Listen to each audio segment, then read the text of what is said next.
나나마에게 사모놀이야. 도마라 자시베에게 에는 섬주셔야 접지도 Kính gửi lời chúc Kiết Tường, lời chào Kiết Tường đến tất cả quý vị.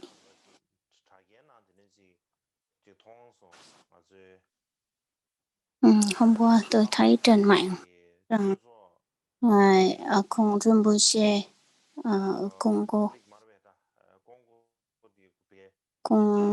ở Congo, ở nước Congo có một cái nhóm nhỏ và có thấy được thuyết pháp của tôi và mọi ngày theo dõi cho tới ngày hôm nay tôi đã thấy như vậy. Bình thường có những cái nhóm nhỏ nhỏ, nếu mà mình những cái nhóm nhỏ nhỏ mình có thể, những cái đạo tràng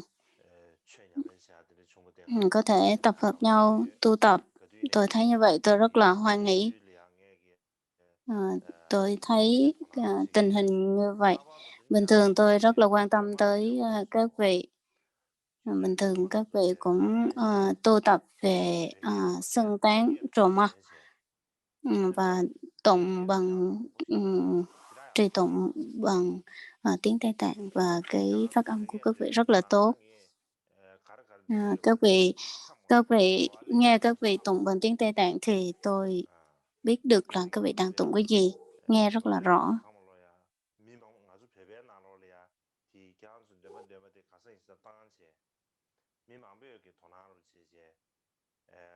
Và cái bài trì tụng của tiếng Tây Tạng nhiều người tụng theo, cái điều rất là đáng khen ngợi. Và quý vị thành lập những cái đạo tràng, những cái nhóm để mà tổ chức cùng nhau tu tập. Tôi thấy như vậy tôi rất là vui. Và hôm nay tôi gửi lời tán thán tới quý vị, đặc biệt là Ngài Akon Rinpoche. Ngài đã thị tịch thì tôi rất là buồn.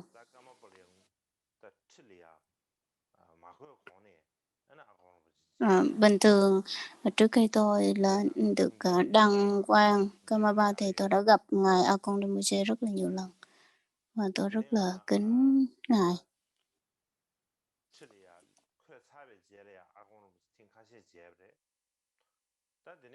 Và sau khi tôi được nhận thân tái sanh thì tôi có được gặp Ngài một vài lần. Và sau khi qua Ấn Độ thì Ấn Độ không có cho Ngài tới Ấn Độ, cho nên là không có cơ hội gặp. Nhưng mà sau ở nước ngoài thì cũng được gặp một chút xíu thôi, chứ không có được thông thả. Trong cuộc gặp không có được thông thả lắm. Ngài thầy tịch thì tất cả những đệ tử của Ngài đều rất là buồn.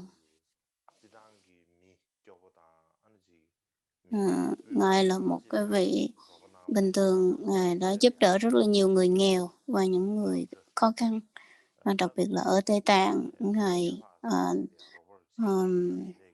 đã giúp đỡ cái trường, đặc biệt là trên dưới 300 cái trường của Tây Tạng, Ngài đã giúp đỡ rất là nhiều.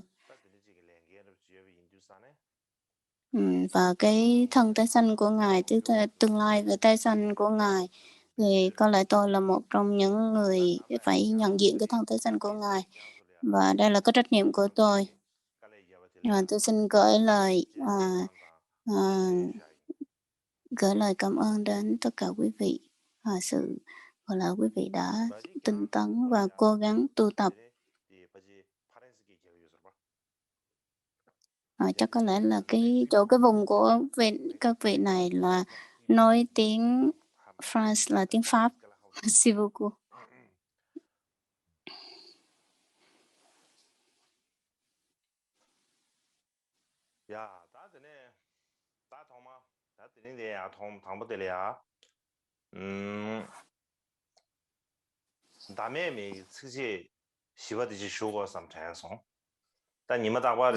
Trước tiên thì tôi nghĩ là tôi sẽ đọc cái tiếp theo cái bản là tự xưng tán là Dame bài đó, là sẽ cái khổ thơ thứ tư của bài Dame, là của cái bài mà tự xưng tán.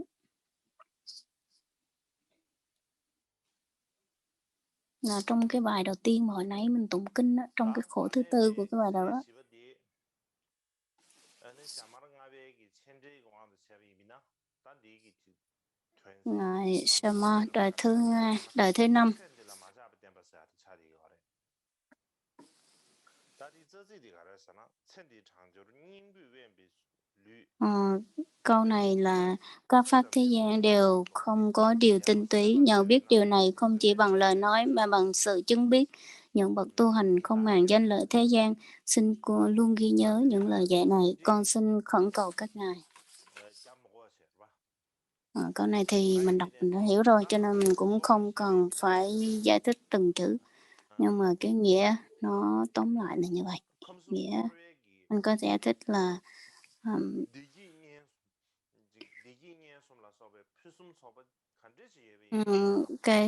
cái sự vui sướng ở thế gian có đầy đủ như thế nào thì vẫn không có cái điều tinh túy.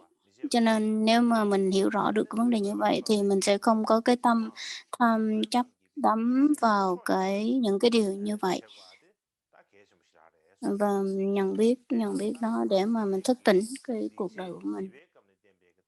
Cái đoạn này thì mình thấy là trong cái phần mà trong cái cuốn tự truyện những thiện nghiệp thì mình thấy tương đồng với cái khổ thơ thứ tư luôn.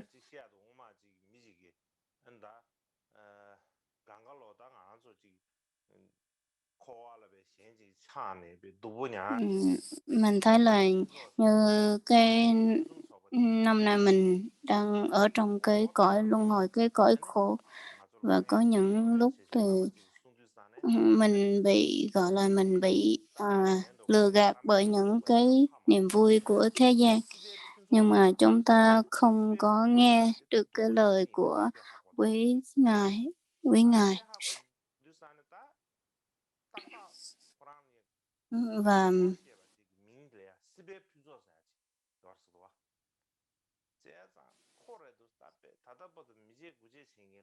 có một cái vị tên là Sipe Phunso, có nghĩa là một cái tên đầy đủ những cái danh lợi hoặc là những cái tài vật của thế gian, và đi tìm cái vị đấy. Và sau đó thì trước tiên chưa kịp nói lời nào thì vị ấy đã đánh cái ông đó một cái,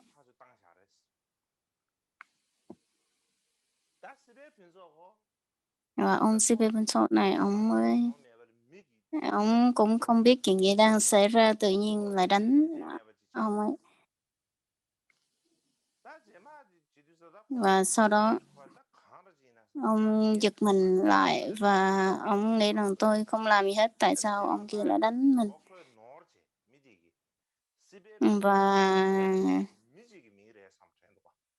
Và ông khi mà cái vị đó đánh nó giật mình dậy với cái tên là Sipe Phunso, ông cứ tưởng đâu là Sipe Phunso là một người nào đó chứ không phải là cái tên.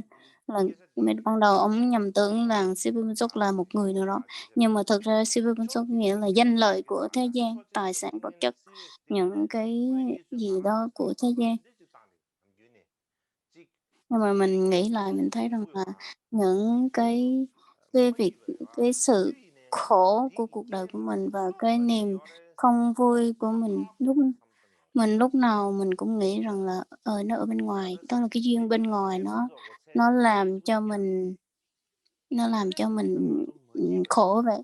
Cũng giống như cái trường hợp cái ông đó, ông nghĩ là cái ông Steven đó là một con người, nhưng mà thực ra nó là danh lợi của thế gian thôi. Bây giờ mình đừng có nhìn phía ngoài, mình phải nhìn bên trong của mình. Mình nhìn bên trong không phải dùng con mắt thịt của mình, mà phải dùng được con mắt trí tuệ mới nhìn lại được. Bình thường mình nhìn cái khuôn mặt của mình không có thể nào lấy hai con mắt của mình mà nhìn khuôn mặt mình được hết. Mà mình phải dùng một cái gương mình mới có thể thấy được. Cho nên là cái xấu và cái không tốt của bản thân mình phải cần cái con mắt trí tuệ mình mới có thể nhìn thấy được. Và nếu mình có con mắt trí tuệ thì mình sẽ thấy được gọi là cái hiện trạng thực tế của bản thân mình và cái sai, cái đúng của mình. Đây là cái điều mình cần lưu ý.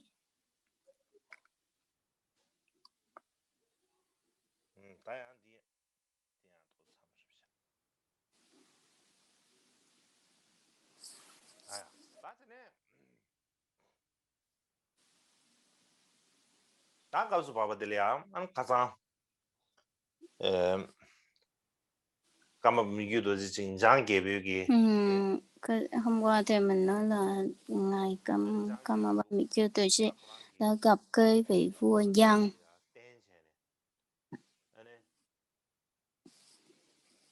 và gọi là giúp đỡ cái vị vua Giang này rất là nhiều. Đặc biệt là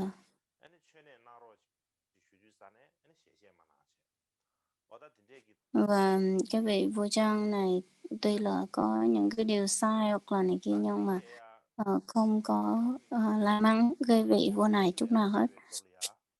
Sau đó thì ngài Kamaba Mikyo Toje được 14 tuổi thì hoàng đế nhà Minh gửi một cái lá thư để mời ngài tới Trung Quốc. Lúc đó cái tình hình như thế nào, ngài có tới Trung Quốc hay không thì cái vấn đề mình sẽ nói sau.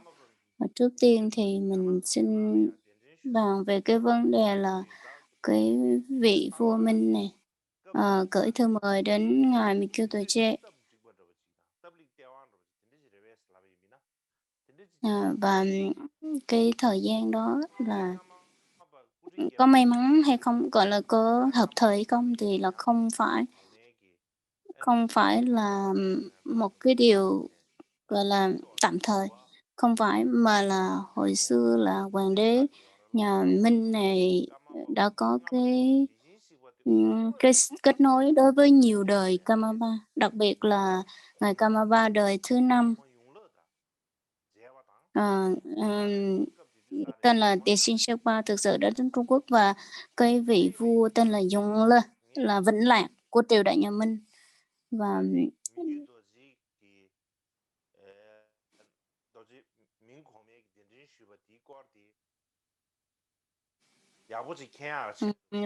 cái vị vua đời nhà Minh này và ngài Mikyo Toche mình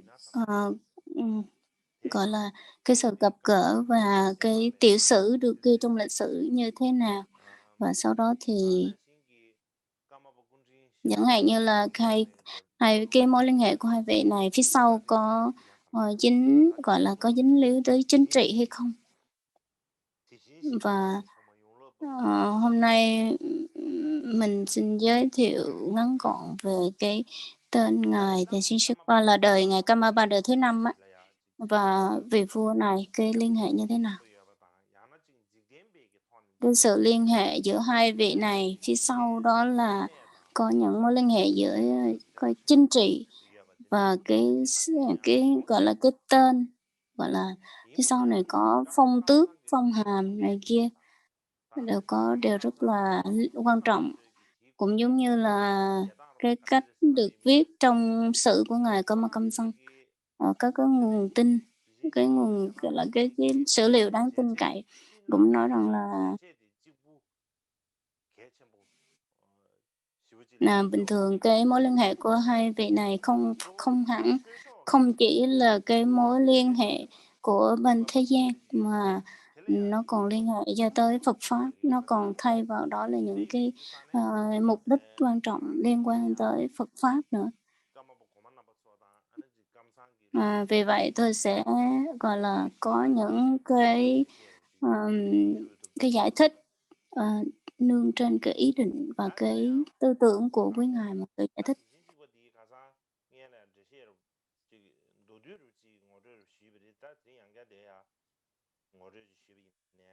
Nhưng ngài Tề Sinh Sherpa là ngài Kamaba Tề Sinh Sherpa là ngài Kamaba đời thứ 5 á. Nhưng mình xin nhắc lại cái lịch sử của ngài chút xíu. Ngài sinh ra ở vùng tên là Nhằn Đâm, và bây giờ nó nằm ở cái vùng Nhìn Trị Trùng Kèl, Cung Bô Kẻ Tăng Sùng, Cung Bô Kẻ Tâm Trùng Đel, hoặc là có tên như vậy. Cha của ngài tên là Guru Rinpoche, mẹ là Parasamlaki. Ngài sinh vào năm năm Tý năm 1384. Cái ngày tháng thì rất là rõ, các vị có thể nhìn lên trên, tôi không cần phải nói nữa. Và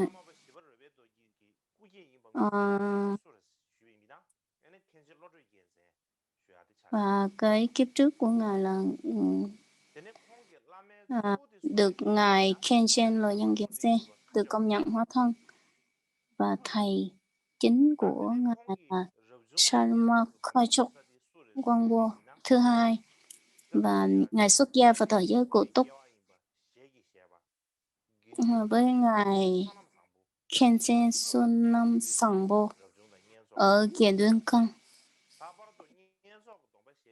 Đặc biệt là cái thời giới của Túc của ngài lúc 18 tuổi, 19 tuổi, và ở Lê Trế có tới 80 vị tăng. Có thể là ở đó là cái lúc đó là gọi là vị tôn túc cực kỳ thanh tịnh, là bắt đầu từ cái thời gian và được ghi trong lịch sử là như thế này.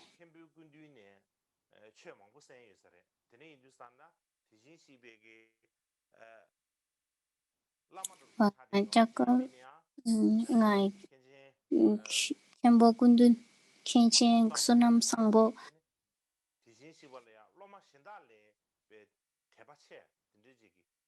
và ngài tin tưởng ngài ngài Thầy Sinh Sa Bà hơn những người đệ tử khác, và nó thấy được cái sự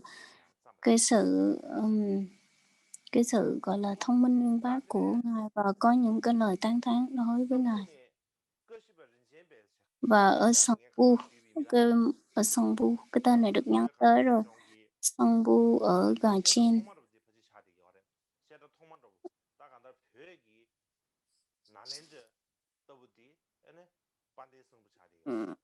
Và cái Songbu được, đây là một cái vị giống như là được xưng tán như là Nalanda, triết học Nalanda ở Tây Tạng vậy.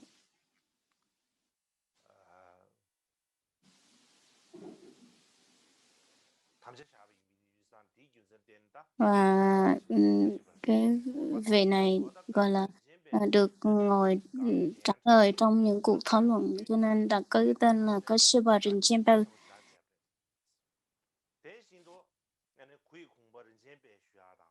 Và kiếp trước của ông tên là Rinpoche, Khenchen Gyatso, Khenchen Yuen Ten Lô Trúc, Gyat Sangye Wang Trúc.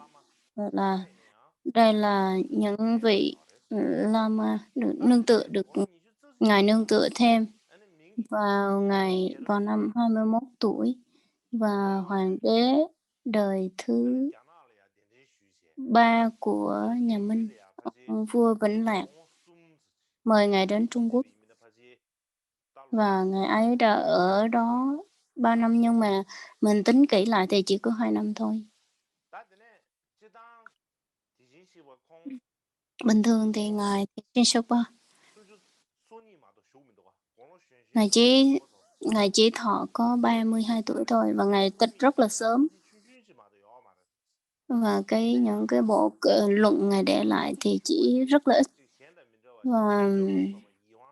và tất cả đều là cái điều đặc biệt hơn, và để lại những cái điều rất là tinh túy thôi, chứ không có nhiều. Và ngài Kamachin Leva có nói rõ là những cái gọi là được những cái bộ sưu tập của ngài còn lại như thế nào.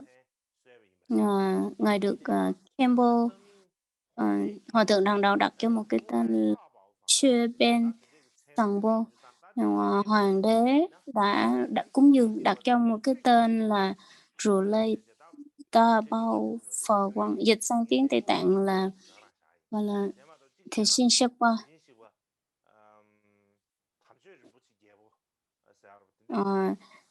Tên là Thế Sinh Sapa có cái tay dài, nhưng mà tôi không có chuyển qua nhiều bởi vì nó sẽ gây rắc rối. Nếu mình chuyển qua là Thế Sinh Sapa, thậm chí riêng trên chữ kỳ kèo boss, nhưng mà mình không có dùng nhiều. Thì sau này người ta gọi một cái tên ngắn gọn là Nishin Sapa, và ngài tịch vào năm năm Con Cù, Việt Nam mình không có Con Cù, là năm 1415 vào ngày 15 tháng 8 âm lịch ở cung điện Potala. Potala là cái cung điện Potala bây giờ luôn ấy. Nhưng mà hồi xưa thì nhỏ chứ không có bự và to lớn hoành tráng như bây giờ. Hồi đó là một cái vùng gọi là yên tĩnh, không xung quanh không có ồn ào lắm. Là ngài đã tịch ở đó.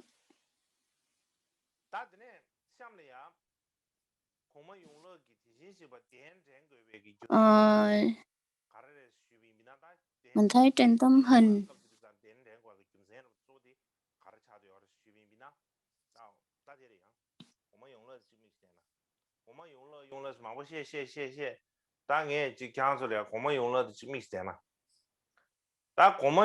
mình hay nhắc tới ông vua Yongle là ông vua Vĩnh Lạc đó. Đây là ông vua đời thứ 3 của đời nhà Minh. Ông tên là Trudi.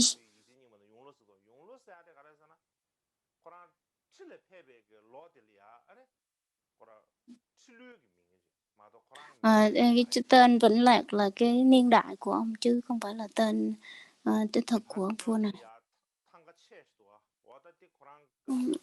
Bên cạnh thì có cái hình đó là cái hình của ông ấy. Đây hình cũ và cái hình mới bên cạnh ở dưới thì cái hình mới người ta chỉnh sửa lại, làm gọi là chỉnh sửa lại bằng 3D á.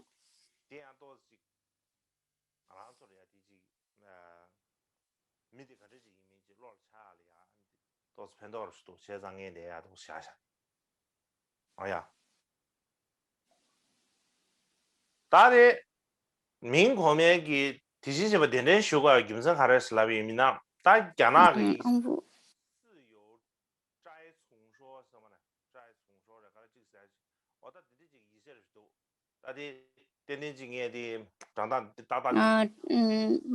bên hiện tại là bên Trung Quốc có một trong cái quyển sử liệu, cái tên tiếng người nói tiếng gọi là tiếng Hoa dài quá cũng không biết nữa,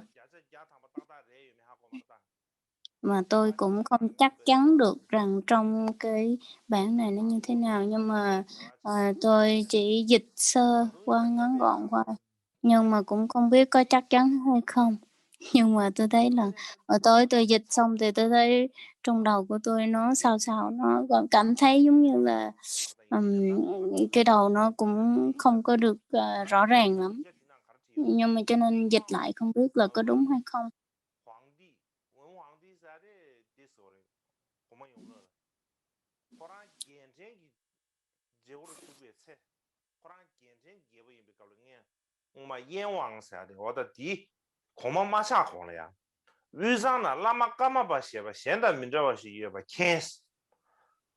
용류치로 통해급 나는 공부실은 자사제 된 장도 잔에 롱아이 제소 나와 중립 바른 저 공마 펩스로 죄네 제외서 차도 뿜어 뭐주고 바로 테모자로 좀제 화가의 솜신도 또모샴 세상 치등 의상이 동 다르게도 취재 주요 선을 당래데 주왕의 냠비 서진기 거바 낭신 세세 다 도시 tin 다지 가르서 벌써는 다 Ngài đọc một cái hồi tối mà ngài dịch lại từ tiếng Hoa ra, và ở trong ý này nói rằng là ông vua này ông biết là bên cái hướng Tây có một vị Kamapa rất là nổi tiếng,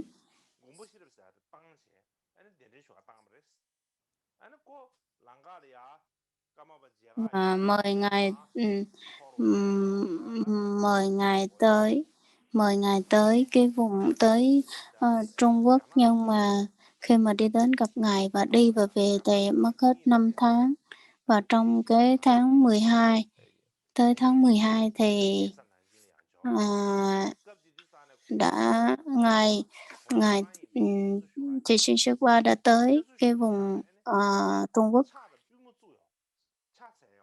và tới đó thì cũng không có đảnh lễ ngài, cũng không có làm gì, và và chỉ đứng đó và cúng dường cái khăn ca tha cho ngài thôi. Và lúc đó thì có rất là nhiều cái vị gọi là đại thần xung quanh,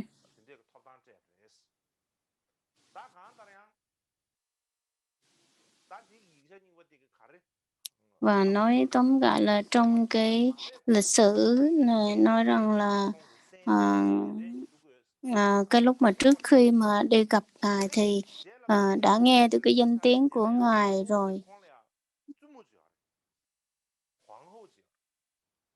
và có một cái vị hoàng hậu, chủ yếu là có cái vị hoàng hậu này gọi là rất là tin vào Phật pháp, và nói với vua rằng là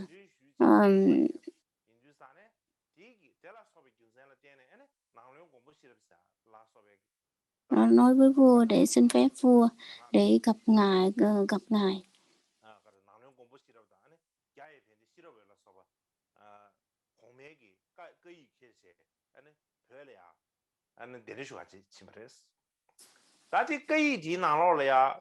Và trong cái lá thư, gửi một cái lá thư tới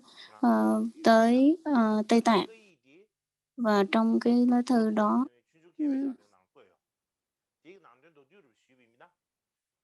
nói rằng là tôi là ông vua này, hồi xưa tôi ở phương Bắc, nhưng đã nghe tên của ngài rồi, và đã rất là muốn đi gặp ngài rồi hồi trước khi tôi lên ngôi, và bây giờ tôi đã lên ngôi rồi. Tôi rất là gọi là suy nghĩ rất là lâu để mà gọi là nghĩ rằng mình rất là có phước, và để có cái lợi ích cho dân chúng.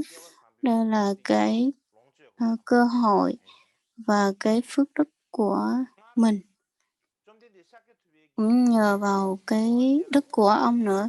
Và hồi xưa thì Đức Phật rất là thương chúng sanh và thương những dân tộc của mình. Cũng như vậy, mời ngài tới cái vùng đất Trung Quốc mà giảng pháp, thuyết pháp độ sanh, và xin ngài hãy là gọi là chấp nhận cái lời thỉnh cầu của tôi mà tới Trung Quốc. Cha của tôi và Hoàng Thái Hậu cũng rất là tin vào Phật pháp, và tôi muốn trả ơn vua và hoàng hậu, nhưng mà Hoàng Thái Hậu, nhưng mà vẫn không có biết thế nào để trả ơn cha mẹ của tôi.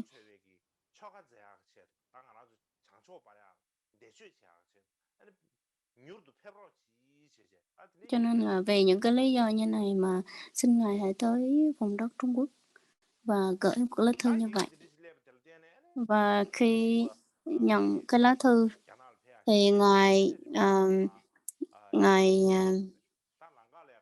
thì xuyên suốt qua đi tới Trung Quốc, và trên đường đi thì như thế nào thì mình không cần phải nói rõ ràng, nhưng mà tóm lại thì ngài đã tới Trung Quốc,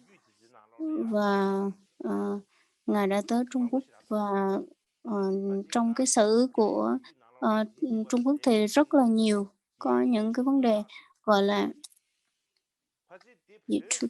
Quảng viết trong sử được nhắc tới rất là nhiều, và sử gọi là sử lâu đời xưa vẫn ghi lại rất là nhiều.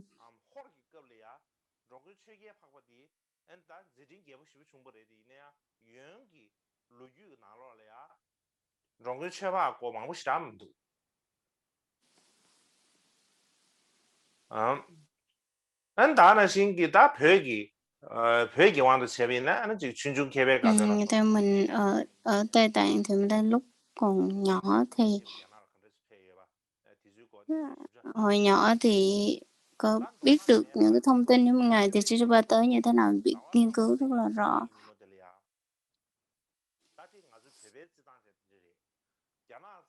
Vào ngày 1 tháng 12 thì ngài đã vào cái năm thứ tư của ông vua Vĩnh Lạc á, vào tháng 12 thì ngài đã tới cái Nanjing, đã tới cái thủ đô Nanjing. Nanjing là cái thủ đô hồi xưa chắc là Nam Kinh, nhưng bây giờ thì là thủ đô là Bắc Kinh. Ngài tới đó thì tất cả dân làng đều rất là vui, những người già đều rất là nghe tin ngài Kamaba tới thì đều rất đi tới để mà diện kiến ngài, đi xem ngài.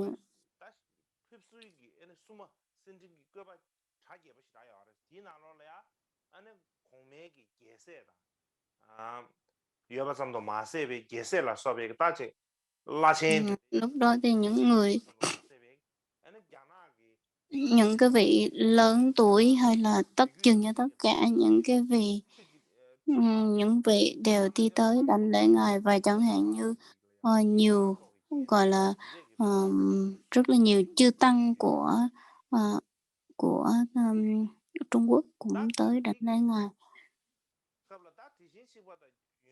và cúng cho ngài rất là nhiều vàng bạc châu báu và các vật phẩm. Lúc đó ngài Deshin Sherpa mới có 22 hoặc 23 tuổi thôi, và ngài còn rất là trẻ. Và ông vua này thì chẳng khoảng là 47 tuổi thôi.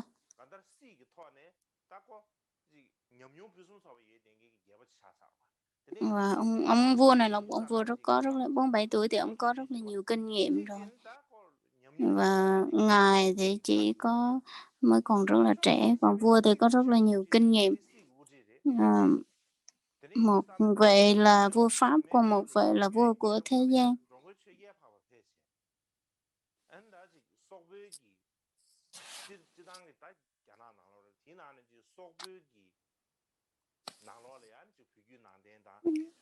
Và lúc đó thì mình thấy là ở Tây Tạng thì có sự liên kết đối với Mông Cổ. Mông Cổ cũng có cái sự liên kết về Phật Pháp rất là chặt chẽ, và lúc đó thì Mông Cổ chưa có ngôn ngữ viết đâu. Thì sau này thì nhờ cái lý do đó là sẽ có cái ngôn ngữ của Mông Cổ ra đời.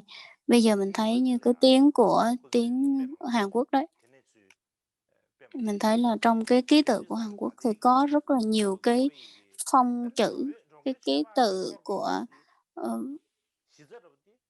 cái thời này. Nên mình thấy như là cái tiếng Hàn Quốc bây giờ nó có cái sự liên kết chặt chẽ với cái tiếng Tây Tạng, giống như ngữ Pháp đều rất là giống Tây Tạng hay là Trung Quốc kia đấy.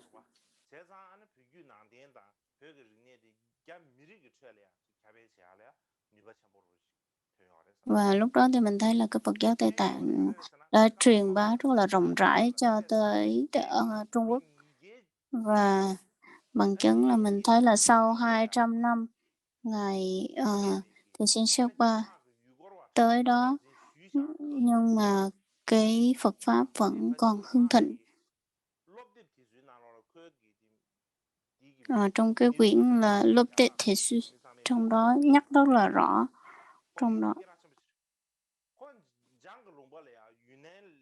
Và cái vị này nói rằng là cái vùng chân tới cái vùng Yunnan và Vân Nam này tới đi đường như thế nào, cái đường đi như thế nào, và cái vị đó có nhắc tới là cái con đường mà ngài đã từng đi qua đều có nhắc trong đó. Và đây là cái bằng chứng là cái ngài Kamaba Thầy Sinh Sherpa rất là uyên bác cái thời đó, và rất là nhiều người biết tới ngài.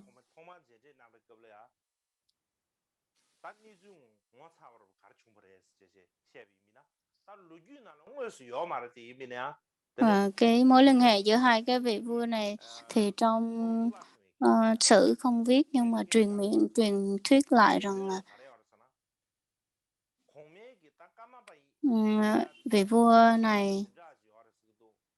vua này nói rằng là Kamaba này là rất là đặc biệt so với các vị Kamaba khác. Ông có thần thông và ông có rất là nhiều cái điều đặc biệt,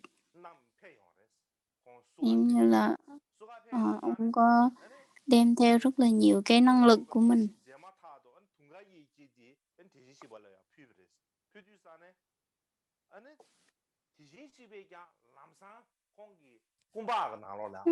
Vị vua đã cúng dường cho ngài một cái gọi là giống như câu chuyện là ông vua cúng dường cho ngài một cái tù và ngài để trong túi, nhưng mà lấy từ trên túi áo phía trên lại lấy ra một cái cái tù và khác để mà cúng dường lại cho ông vua. Và hai cái tù và đó hiện tại gọi là trang trí, lấy hai cái đấy trang trí cho đẹp và gọi là được mạ bằng vàng, và cuối cùng cúng dường lại cho ngài Thầy Sinh Sapa.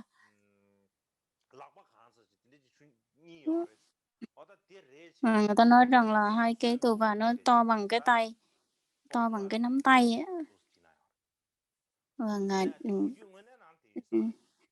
không biết là có thật hay không, nhưng mà truyền miệng là như vậy.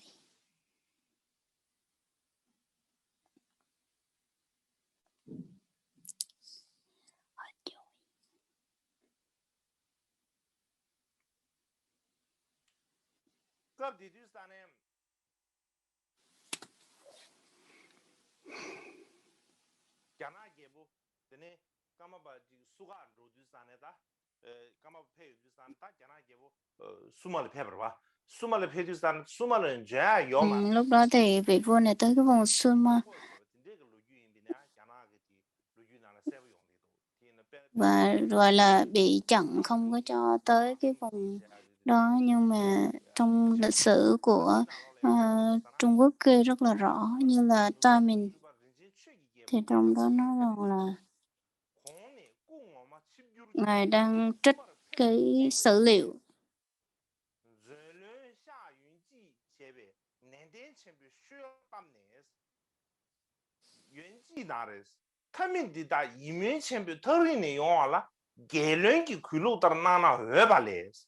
공내 대달 나나 원에 대래 하고 쟁예베 대내송 글루 매버는 요시에 쉬베 고만 나레스 큐기 한유기 땅과 저주 이남 시에송 니 현실로 최기 개부 섬진 수모를 쉬고에서 공매原籍了차철지 송베 룸보다 냠중아 괜찮 탐지긴 고만 인베 타면이 뭐지 그 공마 챔비 룸비 샴den도 민데베 소라 독자까지 주민이서 세외 공마 셰토 당에 전 저些都是属于的 cái đoạn này giải thích ngắn gọn là Hướng Tây có một người tên là Trần Trên Suy Kỳ Kiều đã tới thủ đô,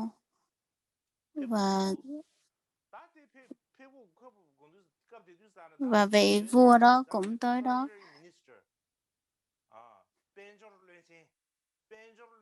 Và là một vị tên là Bộ trưởng Bộ Kinh tế Căng, và là không cho ông tới, và nói rằng là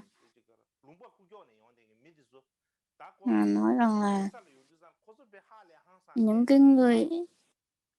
người mà từ ở vùng quê mà tới thành phố thì mà tới rất là ngạc nhiên cái sự hoành tráng của thành phố. Mà vị vua và các vị khác thì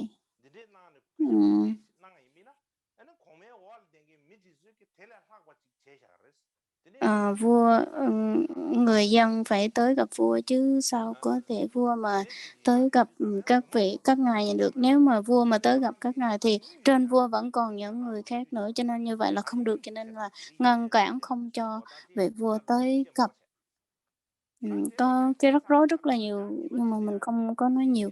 Và một ngày sau đó thì Ngài Thầy Sinh Sapa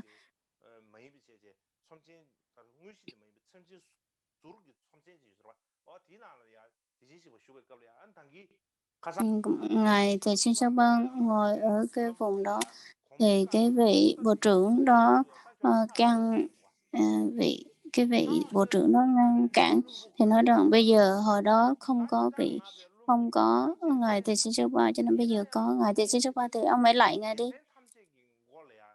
Này ông bộ trưởng này ông mới nói rằng là tôi bình thường tôi không có khinh thường ai, nhưng mà ừm, nếu mà tôi lại ông tôi chào ông thì tôi là một cái vị bộ trưởng của một cái vùng đó mà tôi sẽ rất là ngại, cho nên là tôi không có thể nào lại được ngài, cho nên là tôi không có lại được. Và ông vua ông cười, ông nói là ông rất là lạc hậu. Vị vua rất là cười, gọi là cười nhạo cái ông bộ trưởng này.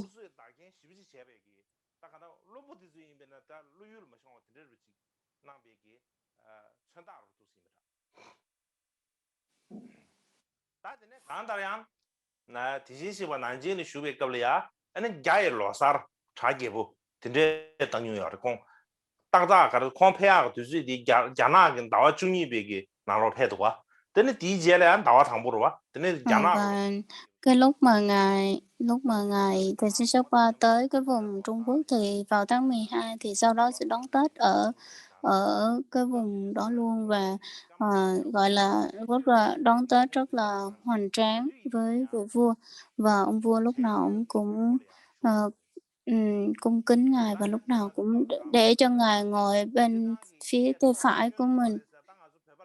Ừm. Nhưng mà khác với cái phong tục của Tây Tạng thì ngồi bên trái bên phải cũng không có coi trọng gì lắm. Nhưng mà nhưng mà Trung Quốc hồi xưa thì ngồi bên tay phải là một cái vị rất là quan trọng. Và hồi xưa Trung Quốc thì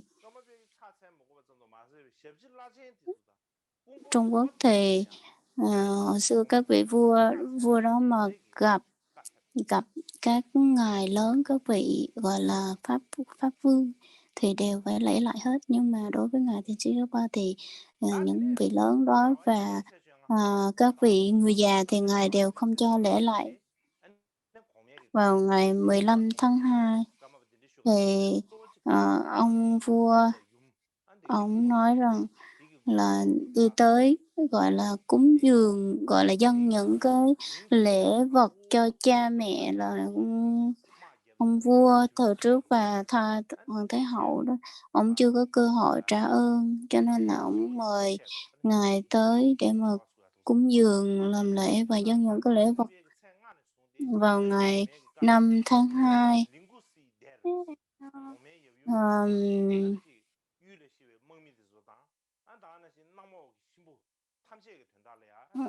đi tới cái vùng lính của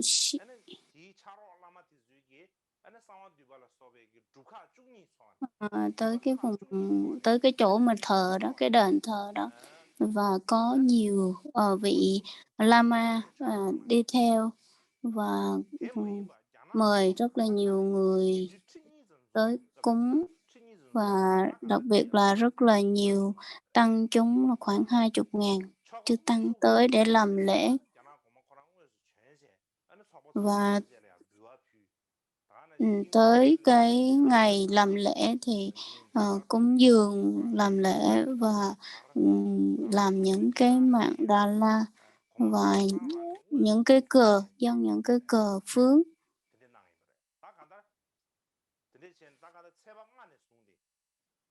Vào ngày 5 tháng 2 vào ngày 18 thì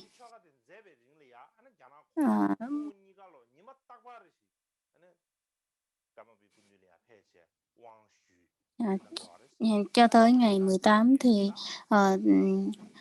gọi là vua và dòng tộc của vua đều tới gặp ngài Kamava và đánh lễ mỗi ngày. Tôi muốn nhắc tới là Trì Xi Trịnh Cú Xi là cái một cái ngôi chùa tên là chùa Linh Cốc. Chùa Linh Cốc này ở Ngũ Đài Sơn, và ngài Kamapa ở gần cái chỗ này, và cuối cùng thì ông vua cúng dường cái chùa này cho ngài luôn, và cái chùa này sau này trở thành cái chùa của dòng phái Cơ Kiêu luôn. Và cái chùa Linh Cốc này, và ở cái vùng núi Ngũ Đài Sơn này có một vài cái chùa đều cúng dường những ngài luôn.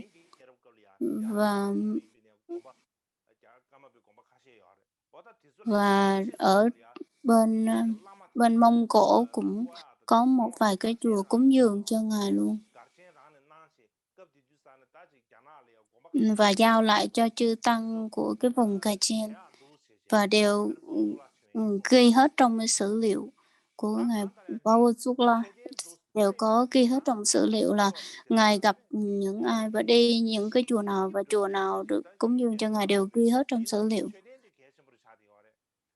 Cái chùa này dường như trở thành một cái chùa rất là quan trọng.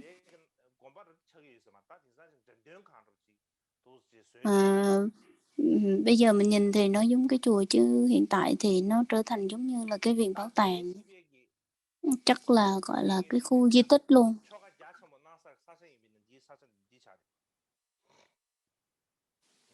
Đây là một cái điểm quan trọng ngài đã tới.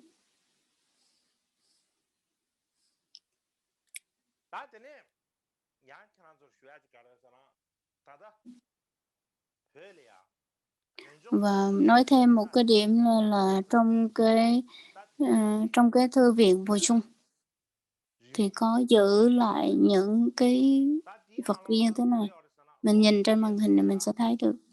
Và 600 năm trước thì ngài Kamapa Shisapa đã tới Nam Kinh, đã tới như thế nào đều ghi rất là rõ ràng. Và hồi xưa thì không có chụp hình hay là làm video gì hết, quay phim gì hết. Nhưng mà và các vị là cố gắng là chỉ ghi lại sử liệu để cho đời sau họ hiểu. Nên là chẳng hạn như là ngày 2 cho tới ngày 5 tháng 2 cho tới ngày 18 tháng 2 ghi lại những dữ liệu, những cái việc xảy ra như thế nào, ghi ra từng ngày. Và cái hình mà tôi đưa ra đây là không có cái hình thực, đây không phải là cái hình thực, mà nhờ một cái vị thầy vẽ tranh á, vị thầy họa sĩ ở Đài Loan vẽ lại giùm, chứ không phải là cái tranh thực tế. Trong cái tranh đó thì có đầy đủ tiếng Tây Tạng, tiếng Mông Cổ, rồi tiếng Hoa luôn.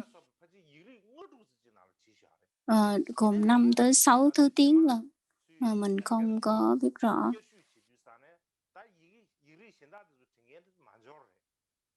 Và trong cái lúc mà viết lại những, gọi là vẽ lại, phát tác lại một cái bức tranh mới, thì tiếng Tây Tạng là tôi viết, còn có 1-2 cái ngôn ngữ khác thì không có, và không có viết lại những cái ngôn ngữ khác thì không viết được. Và dường như là bức tranh này là có 50 mét.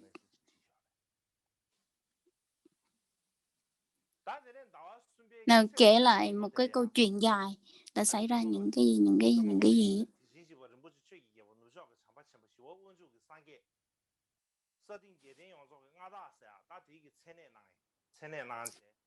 Và cái vị vua này gọi là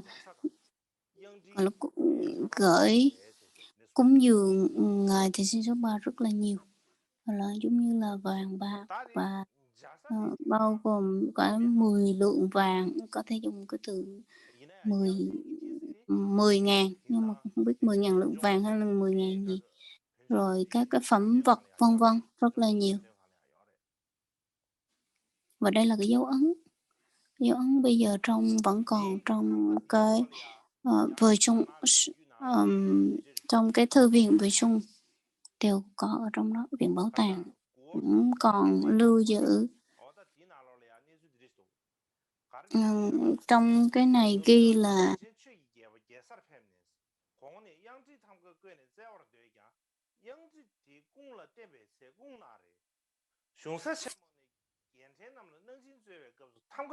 승윤이에서 캡치시 영준비네 렌젠남니를 톱체와 임베 터민남이 취이게보 그지체와 제토 세제 다들이 직죄다 디 된다로 파싱에 삼다나 trong cái này có nghĩa là tôi nghĩ rằng là ngài tới Trung Quốc và ông vua Trung Quốc này ông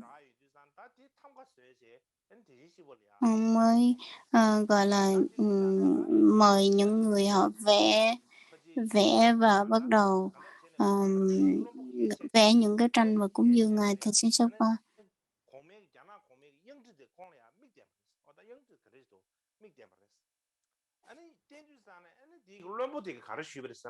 Và đưa cho ông vua này coi, ông phải gửi cho một vị bộ trưởng khác, một vị quan chức khác coi thử cái này viết là cái gì.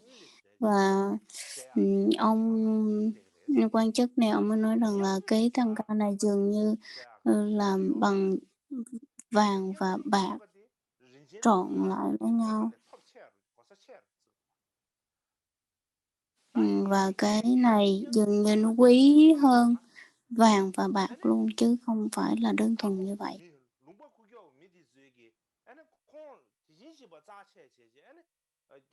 Mình thấy là những người dân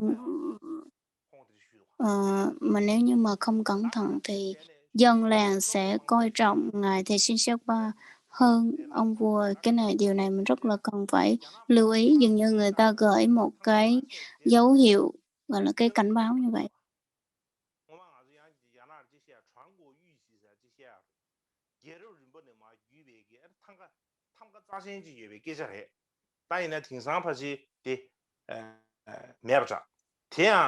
Nói rằng là cái dân tri là cái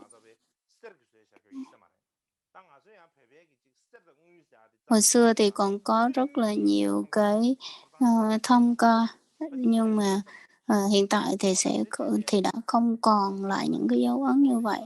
Và hồi xưa thì toàn là trên đá thôi, mà Tây Tạng thì rất là quý, gọi là vàng, cho nên đa số là làm bằng vàng nhiều hơn. Nhưng mà nói tóm gọn thì vị vua không có cúng dường cái dân tri thông ca, nhưng mà cuối cùng đã cúng dường. Vậy hiện tại thì mình vẫn còn thấy những cái vật này được lưu trữ lại.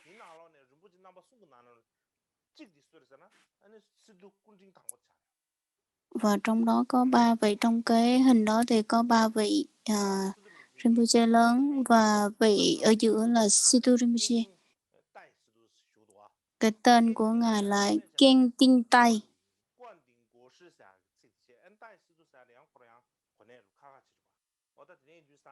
Ngài giải thích về cái tên của ngài Situ Quan Tinh Tây. Quan Tinh đây là cái tên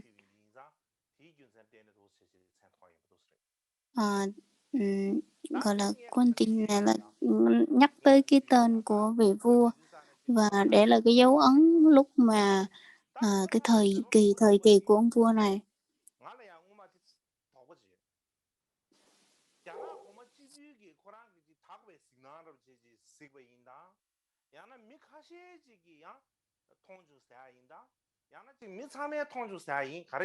Mình thấy là có những cái vấn đề là có thể là ở Trung Quốc họ không có biết giữ gìn bảo trì tốt, hoặc là họ khinh thường, hoặc là họ không có quan trọng gì thì mình không có rõ. Nhưng mà trong sử liệu nói rằng là hồi trước những cái sự kiện mà xảy ra như vậy thì dường như tất cả dân chúng đều chứng kiến. Và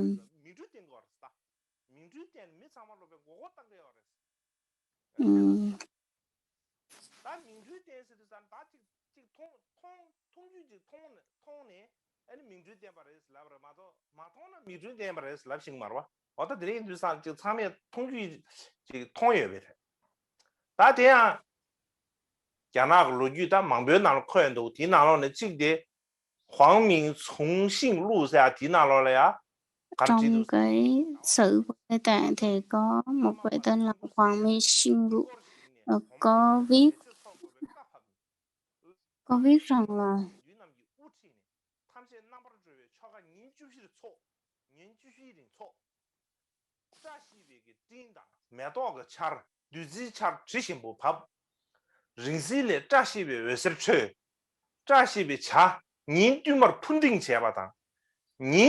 슈베 동보를 쓰기 매도 계획 총결 탐지 캡 장송의 내대 망보당 랑신 까르보드 생긴 원벽이 수년기 띵기 거방 와사와당 남칼라 드미더 위에 샤와당 Ngài đang trích sử liệu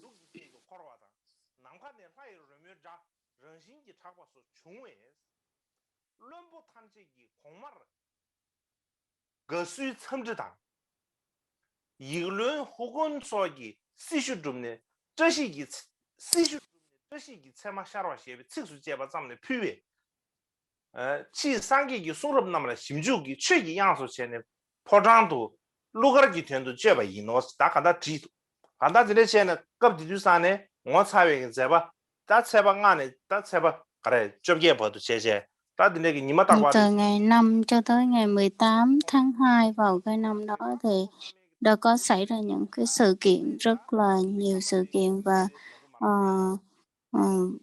mọi người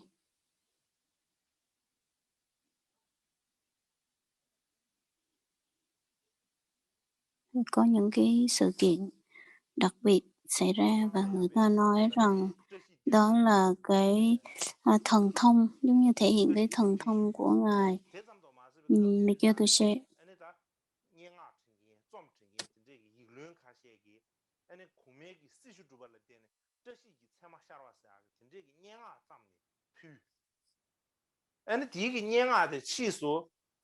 Và rất là nhiều người viết những cái khổ thơ, sáng tác những cái bài thơ cúng dường Ngài, và gọi là cúng dường rất là nhiều về cái nhạc và các cái bài pháp cúng dường Ngài rất là nhiều. Và thời gian đó xuất hiện rất là nhiều cái điềm lành, và trong sử liệu ghi rất là kỹ.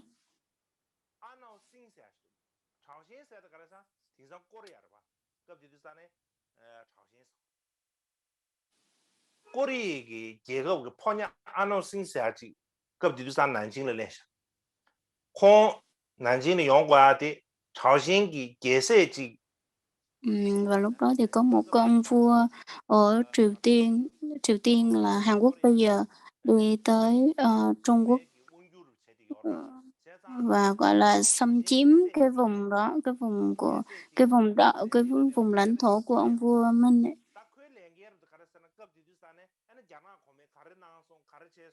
Và gửi một cái vị gọi là sứ giả tới Trung Quốc, và gọi là làm tình báo đó, báo cáo tất cả tình hình với ông vua Triều Tiên, ông vua Hàn Quốc đó.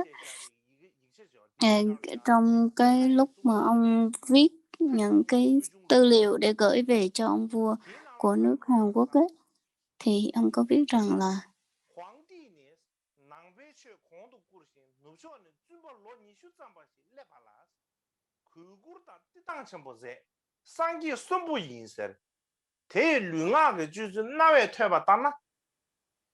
ông Im nói là ông tán thán về tán thán tới cái việc là hưng thịnh của Phật pháp ở cái vùng đất này.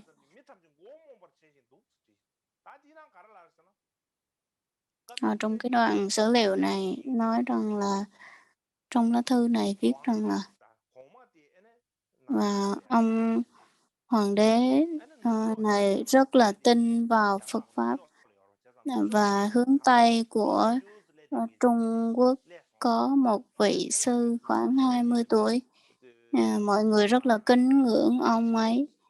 À, phương Tây của Trung Quốc đó là Tây Tạng á. Và có một vị Phật sống, ừm,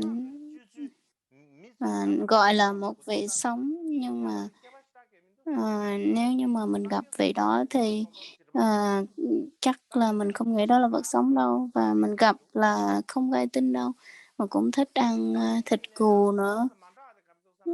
Nhưng mà ông ấy có một cái điều đặc biệt là vào ban đêm, bằng vào ban đêm thì cái thân thể của ông phát sáng.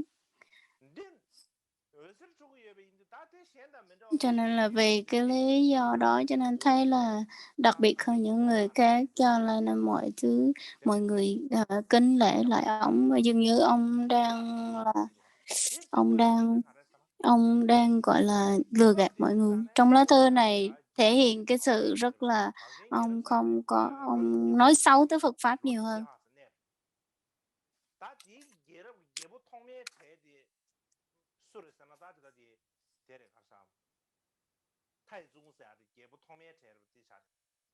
되게 계보 되게 가르쳐 버렸잖아.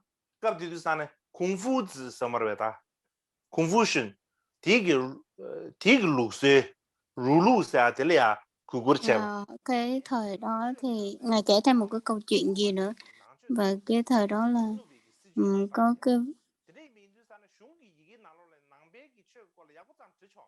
trong cái vùng đó thì cũng có thêm một cái vị viết những cái sử liệu khác, hoặc là viết một cái gọi là ông sư giả đó thì viết thêm rằng là ông sư giả đó, ông cũng viết rất là tốt về cái vị vua,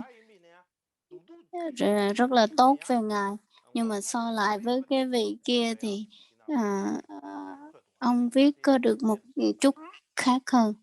So với cái vị sứ giả của Hàn Quốc thì ông nói xấu nhiều. Mình chỉ nói tóm gọn như vậy thôi, và sau giờ giải lao thì xin giải tiếp.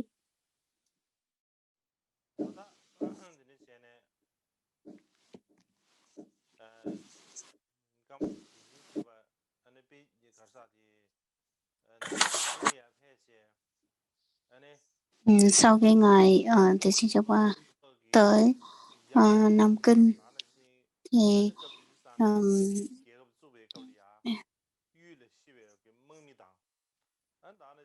như là cha mẹ của vua và hoàng hậu và tất cả những dân làng và quần chúng ở đấy đều rất là kính ngưỡng ngài.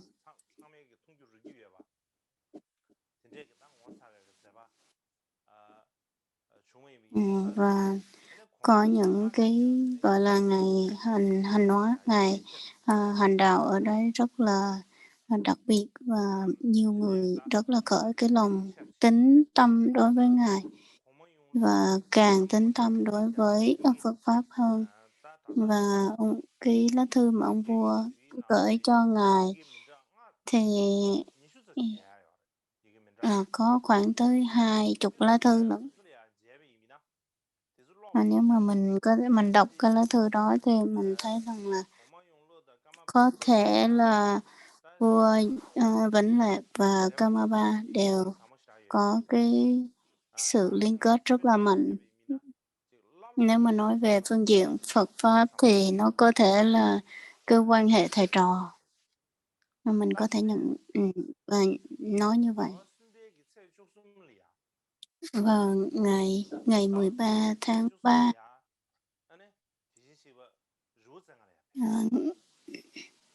ngài thì xin chào bạn mới tới Rượu Chân, là tới Ngũ Đại Sơn á. Ngài tới Ngũ Đại Sơn và dường như ngài không có thích cái cảnh ồn ào, cho nên là ngài sẽ tới cái vùng Ngũ Đại Sơn, ngài ở đó.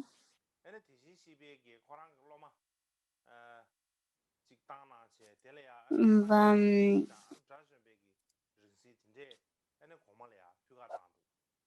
và cúng dường nhiều cái Sau khi đi thì Ngài gửi, ờ, gửi những giống như là xá lời của Phật và này kia cho ông vua, và ông vua này mới gửi một lá thư là xin, ờm, ừm, ờm, gửi một cái lá thư, một cái ý kiến là trùng tu lại cái ngôi chùa của Ngài ở. Và trong cái ngày sinh nhật của ông thì ông nhớ Ngài Kamapa và đi tới đó, đi tới chỗ đó để gặp Ngài. Trong cái lá thư mình có thể đọc lại cái lá thư thì vào ngày 15 tháng 4 thì ta nói rằng là cái có một cái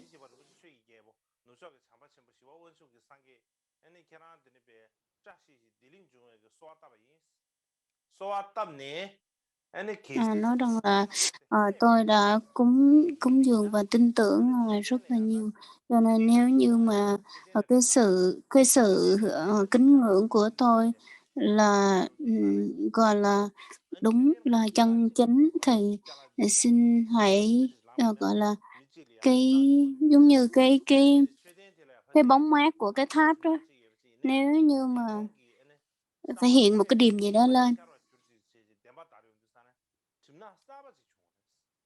Và cái điểm xuất hiện đó là cái bóng của cái tháp đó, xuất hiện một cái bóng thứ hai, gọi là cái điểm lên. Thì ông vua này ông khởi cái lòng tin rất là mãnh liệt, và những cái gì mà ông suy nghĩ thì ông mới nói rằng là ông vua mới nói rằng là nếu như mà những cái gì tôi vừa nghĩ hồi nãy, những cái gì tôi vừa nghĩ hồi nãy mà đúng sự thật hoặc là chân chính thì sẽ nảy hiện một cái bóng thứ hai trên cái tháp, giống như là phát cái ánh sáng thứ hai. Thì ngay tức khắc thì cái tháp tỏa sáng và xuất hiện một cái bóng thứ hai của cái tháp. Và cũng cũng trong tư liệu rằng là trong nói về cái sử của cái ngôi chùa và cái núi này thì có nói rằng là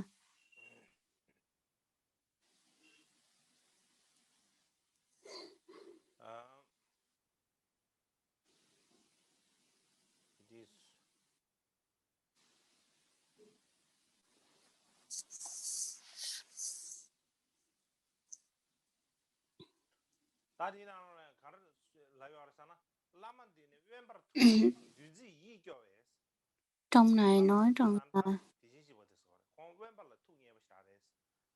ngài Kamapa rất là thích cái hành động cư và độc cư và thanh bình, cho nên là ngài tới núi Ngũ Đài Sơn và không có ở chung với, không có ở thành thị nữa, và hoàng đế rất là kính phục ngài và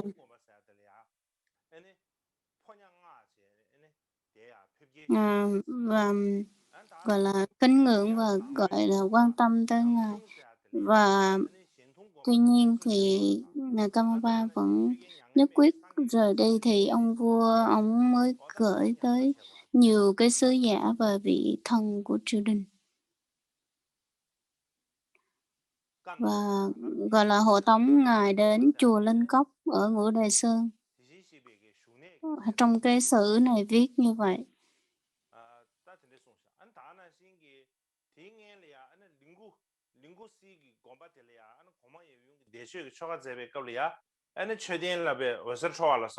Và cái thời đó thì ông hoàng đế cho cái vị cho tu bổ lại cái ngôi chùa và cất giữ xá lợi.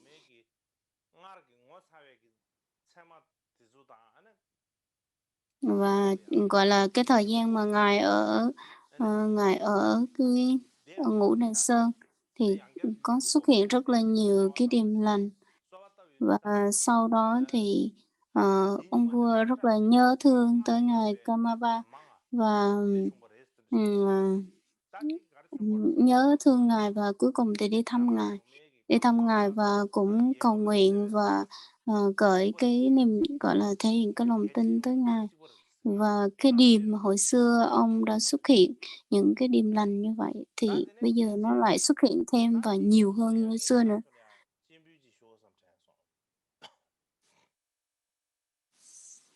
Và tôi muốn cho các vị xem cái này.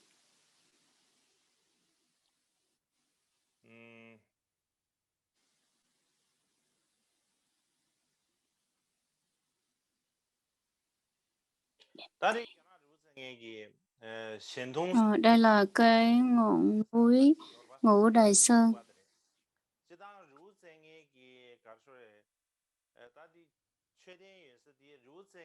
Ở đây có cái tháp ở đây là cái tháp này cũng như là cái landmark vậy đó. Đây là cái hình đầu tiên, cái hình đầu tiên.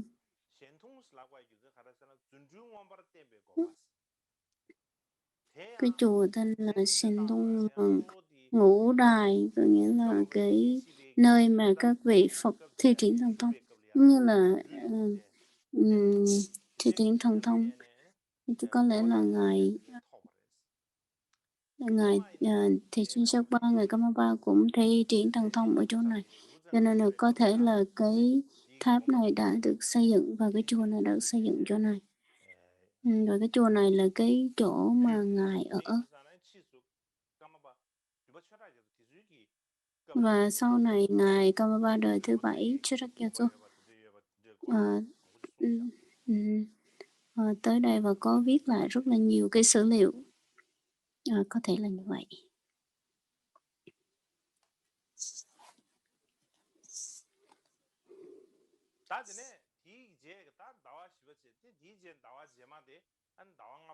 Và sau đó một tháng là tháng 5.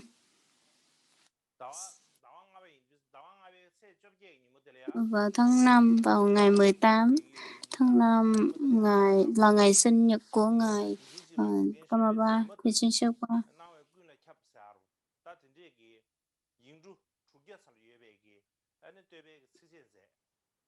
Và ông vua ông đã viết rất là nhiều cái lời tán thán tới ngài, dường như là 600 bài, nói chung là viết rất là nhiều cái bài tán thán tới ngài Techen Sherpa. Và vào tháng 7 thì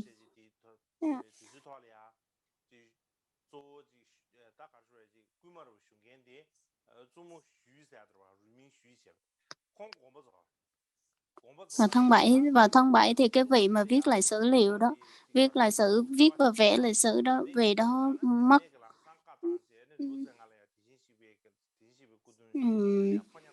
Và ông cũng không có được giống như cái chết của ông cũng không có được lành ấy. Thì ông vua mới nói rằng lên thỉnh ý của ngài và làm lễ cầu siêu cho ông.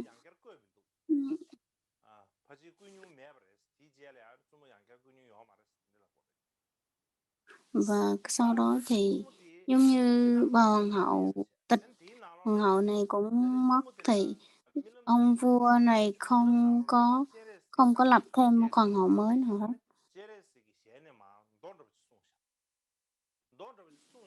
Và cái vị công chúa mới thấy, nằm mơ mới thấy rằng là trong vách đá có tấm hình của ngài Quan Thế Âm Bồ Tát, và trong đó có một cái lá thư và những cái cây tự ở trong đó, và đi đến thỉnh ý của ngài Thầy Shinchapa. Và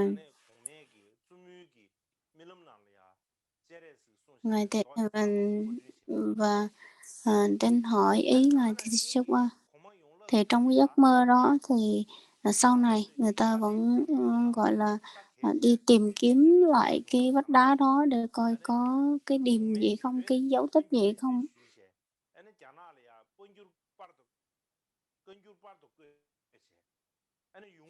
Và sau đó ông vua ổng cũng là viết, gọi là không phải viết mà thỉnh rất là nhiều kinh điển về Trung Quốc.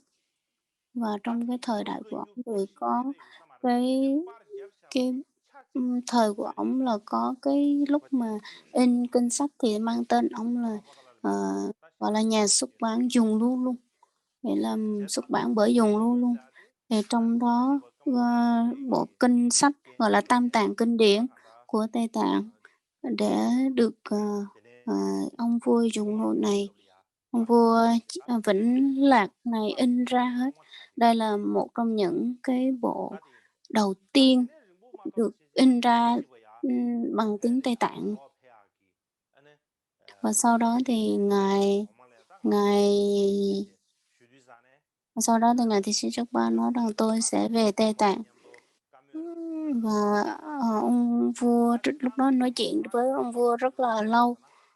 Và ông vua cái ý của ông vua là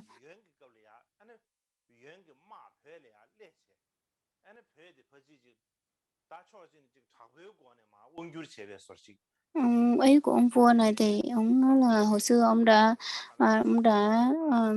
đánh chiếm Tây Tạng và, gọi là, cai trị, rất là nhiều.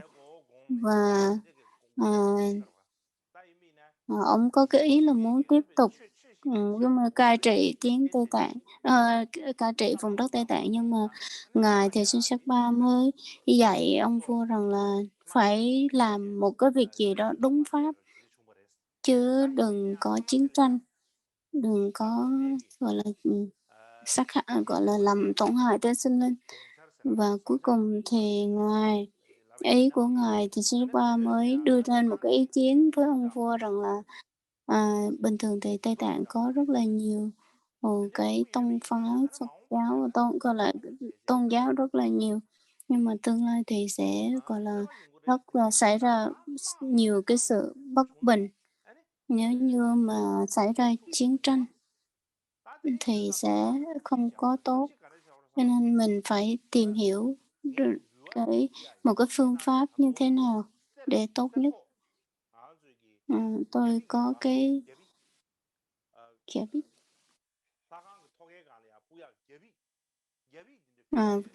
trên cái đỉnh tháp, trên cái đỉnh của cái tháp, trên cái đỉnh đó,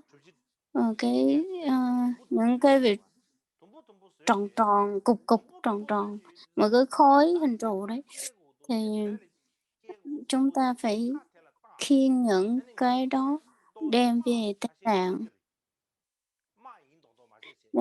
Tây Tạng, và mình giả vờ đó là chiến tranh, giống như là xảy ra chiếm những cái chỗ này, chiếm cái kia đó. Và, và để con, gọi là, làm giả vờ để cho ngựa nó đeo những cái đó và nó chạy về vùng, Tây Tạng để mà xảy ra chiến tranh á, giả vờ đó là chiến tranh. Thì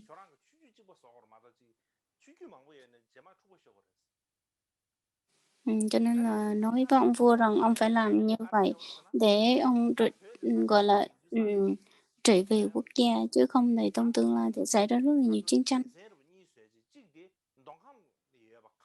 Và ông vua này chia ra làm hai phần, một là ở vùng Khâm, lúc nào cũng, gọi là, hội họp lại để mà dạy Pháp ở cái vùng Khâm và cái vùng, Usan đều có mỗi năm đều có tụ tập lại và giảng Pháp cho hai cái vùng này. Ngài thì Ba có ý kiến như vậy thì ông vua mới nói rằng như vậy thì không được, bởi vì là, à, bởi vì nếu như mà Phật Pháp không thì không thể nào hóa độ được chúng sanh. Tại vì tất cả chúng sanh đều có những căn cơ trình độ khác nhau, mà nếu Phật Pháp mà không thì cũng không có độ được, cho nên phải cần rất là nhiều tôn giáo. Đây là cái cũng giống như Đức Phật đã biết hết những cái vấn đề như vậy rồi. Cho nên là mỗi tôn giáo đều có cái sự thực hành riêng, cái sự lợi ích riêng, như vậy rất là tốt, cho nên cũng không cần phải làm như vậy đâu. Cho nên không cần phải làm như vậy. Thì và, không những như vậy thì khi mà, trở về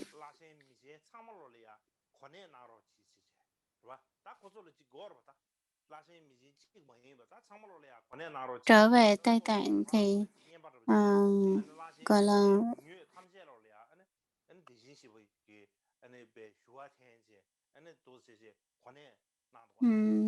tới đảnh lễ Ngài. Trở về Tây Tạng thì rất là nhiều người tới đảnh lễ Ngài và Ngài làm lợi ích cho rất là nhiều cái tôn giáo và khác nhau. Đặc biệt là khi Ngài đi rồi, khi mà Ngài đi về rồi, Ngài đi về Tây Tạng rồi thì ông vua, mỗi năm ông vua đều gửi những cái vật tư cúng dường, những cái lễ vật tới cúng dường Ngài.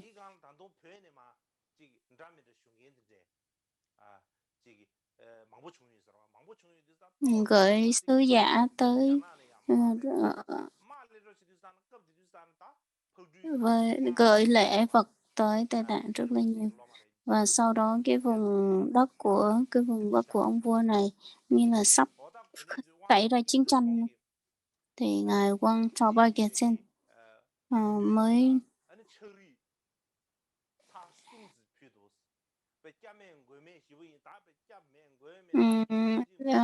gọi là khởi lên cái sự khinh thường đối với ngài Thị Sinh Sước Ba và cái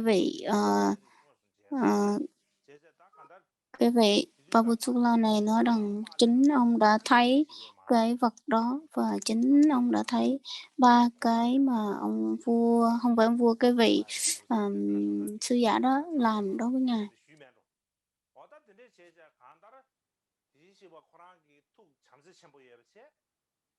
Tiến sĩ số 3 là một vị rất là từ bi, trí tuệ nên ngài không có ham mê danh lợi của thế gian và ngài cũng không có gọi là chấp vào cái phái cơ kiêu của mình. Trong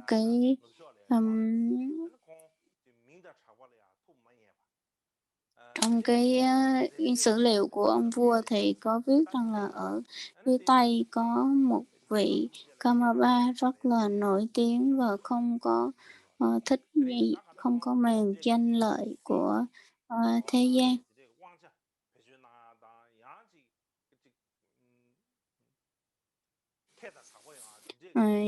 Danh tiếng của ngài nổi tiếng ở khắp Trung Quốc luôn.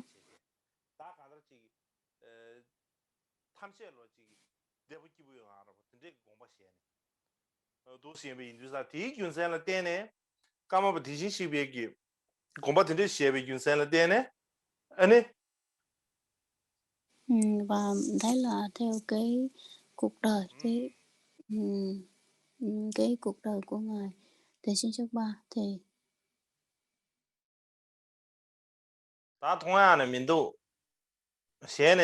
hỏi mọi hỏi có nghe được hay không, bởi vì hình thì không thấy được luôn, không thấy được hình cho nên là không biết là có nghe được hay không. Bây giờ tình hình là không thấy được nhau.